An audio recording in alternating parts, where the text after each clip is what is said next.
For now, the public can see the Pope lying in state, but then it will be shut down for a much larger and private ceremony. Scott Thuman reports from Rome, sharing a timeline of what's taking place within the next few days.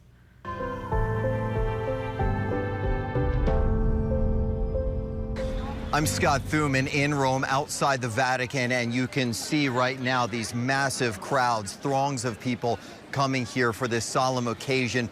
The Pope, of course, the shepherd for more than 1.4 billion Catholics worldwide, and many people coming here today to bid farewell to a man who is known for pushing peace and compassion.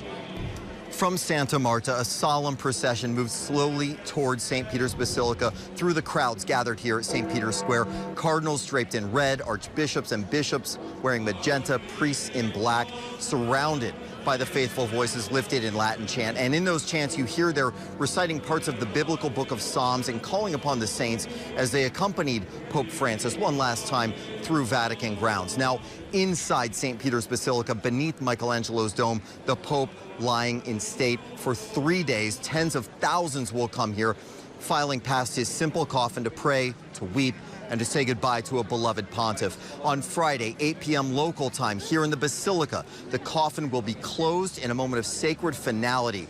Cardinal Farrell will again preside as the church prepares for the funeral. And then on Saturday at 10 a.m. in St. Peter's Square, the funeral mass will begin.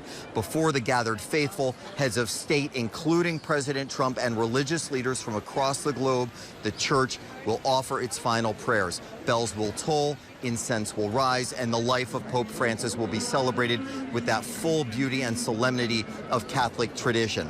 Here at the heart of the Vatican and around the world, 9 days of mourning begin on Saturday after the Pope is buried at St. Mary Major, a church where Pope Francis would visit after every international trip. By the way, it is the first time that a Pope will be buried outside of the grounds in more than 100 years.